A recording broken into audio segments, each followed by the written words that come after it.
What is happening, guys, and welcome to another episode of World of Warcraft Dungeon Overview. Last episode we kicked off the series strong with Fire Chasm, and this episode we are going to continue with an old favorite, Deadmines. I will be running through it with my level 100 Worgen Druid, Feral Worgen Druid I should say, and that's all I got, so with that being said, let's get straight into it.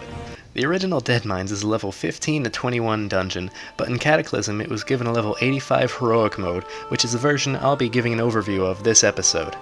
To get to the dungeon entrance, just go to the southwest corner of Westfall on the continent of Eastern Kingdoms, and you should find a small town called Moonbrook. Just navigate through the building on the southwestern edge of town as you see me doing in the video, and you should reach the entrance with ease. Now, if you don't feel like rewatching this one segment of the video dozens of times, here's a neat little trick to find the entrance. Follow the trail of homeless people through the mines, and it should lead you straight to the entrance. Prior to the First War, Deadmines, believe it or not, was used as a mine.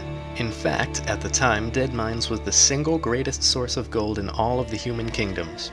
During the First War, the mines were abandoned, which is probably where they got the name Deadmines from. Now, before going on any further, I really need to take the time to explain a bit about the Defias Brotherhood, since they are, and always have been, the lifeblood of what makes this instance tick.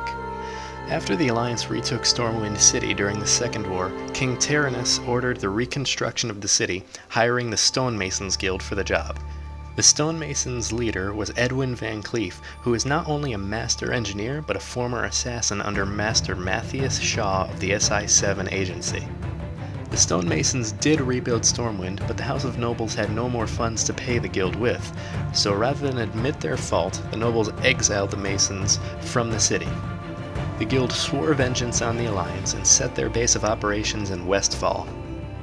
Even after the fall of Van Cleef himself, the Brotherhood managed to hold itself together and rebuild, bringing us to the dungeon that we have today. The first boss of Deadmines is Gleb Talk, an ogre mage who really doesn't have much information tied to his name. All we know about him is that he ran a small independent operation in northern Westfall, taking advantage of the local kobold population. Soon after, he was invited to be the foreman of Deadmines as a result of his destructive power. The Gleb Talk fight has two phases to it. During phase 1, all players just need to stay outside of a 5-yard radius while he casts Fists of Flame and Frost.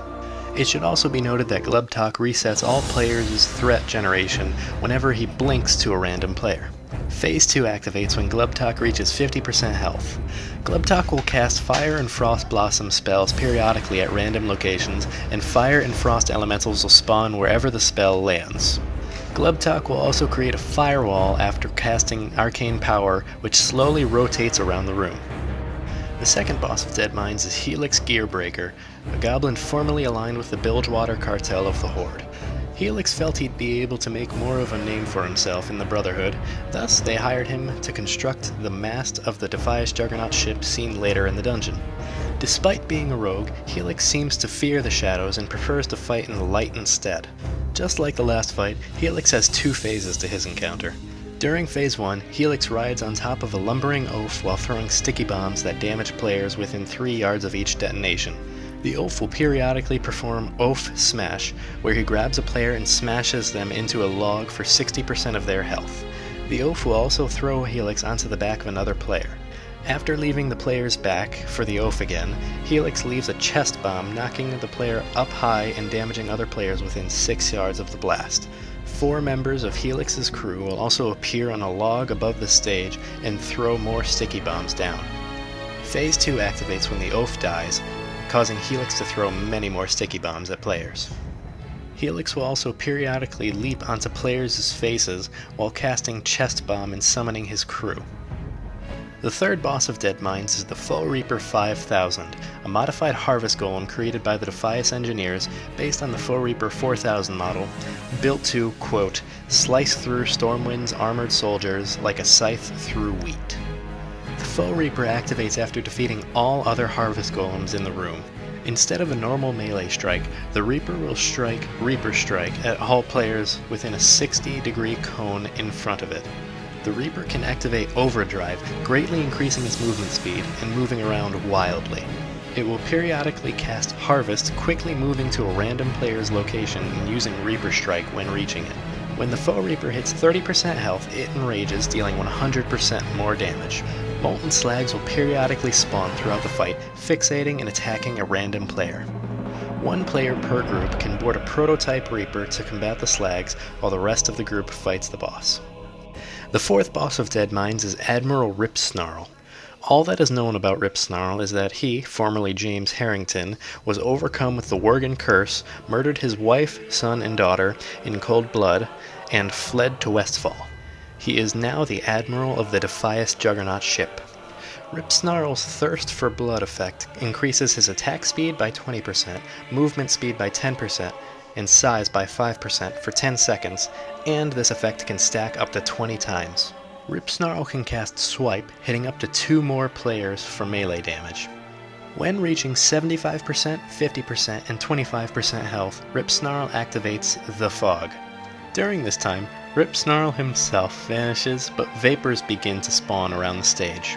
The vapors must be taken care of quickly, or they'll quickly get out of hand. Rip Snarl will occasionally jump out of the fog to attack a random enemy player. Anyone who ran through Deadmines before the Cataclysm revamp will surely remember killing the wacky Murloc chef, Cookie. Well, Cookie has now proclaimed himself the leader of the Brotherhood, earned the title of, quote, Captain, and a place as Deadmines' 5th boss. Cookie is still the chef, so anyone who questions his authority mysteriously contracts a severe food poisoning illness. During the fight, Cookie will continuously throw food at random players, alternating between delicious and rotten food. Rotten food on the floor will damage nearby players who are within 3 yards. Players can pick up and eat rotten food, but will gain a nauseated damage effect for 30 seconds.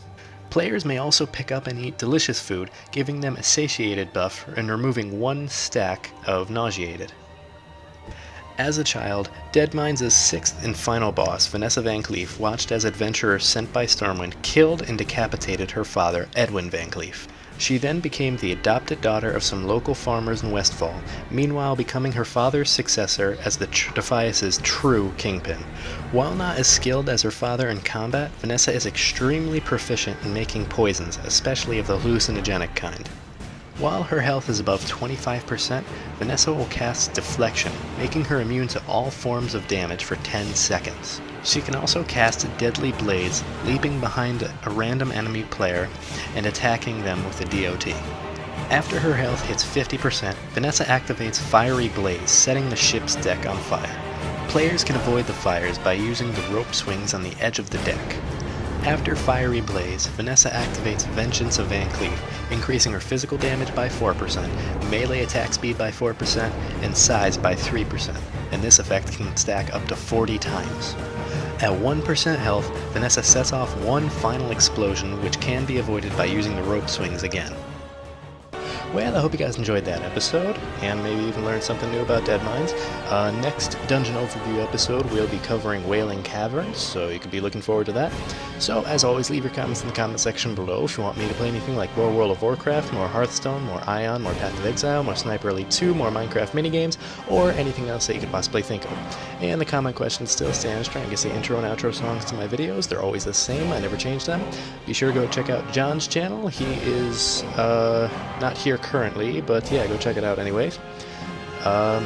Be sure to like and subscribe my videos, guys. It would sure mean a lot. And that's all the time I got for today, guys. So until next time, don't die.